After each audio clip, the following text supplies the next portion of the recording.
hold your hand when I say this because this might be a little hard to hear for some people, but stick with me because it's an important message. You can't have one foot in and one foot out with your relationship with Jesus. If you're not all the way in, you're not in at all.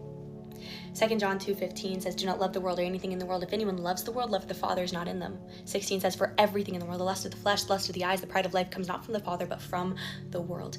If you are constantly giving in to your worldly desires, it's okay because you have a relationship with Jesus. You don't have a relationship with Jesus at all. When you truly have a relationship with Jesus and you have him in your life, when you're fully standing in his presence, you no longer have a desire for worldly things. You don't ever want to be one foot in, one foot out again, because that side, living for the world, it now sounds awful to you.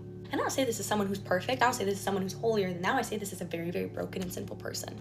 I say this as somebody that went into college and wanted the college experience and also wanted a relationship with Jesus and lived the last 2 years pursuing the world and not pursuing God in the slightest. And I watched how I got beaten down and broken. I watched the effects of sin. I watched myself become a slave to sin. And I watched what happened when Jesus set me free. When I truly said, I want to pursue you in my everyday life, I watched the desires of my flesh change. I watched myself not want to sin anymore.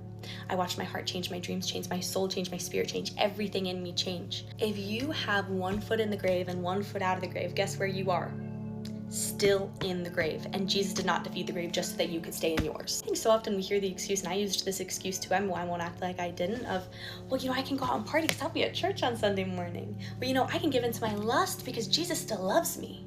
Well, I can do this because Jesus knows I'm not perfect. Of course, Jesus knows you're not perfect. But he does say to try your hardest to deny the desires of your flesh, and you're repeatedly giving in to them because it's okay. It's not okay. That's the devil talking. If you think you're living for the world and you're also living for Jesus at the same time, you're not living for Jesus at all. At all.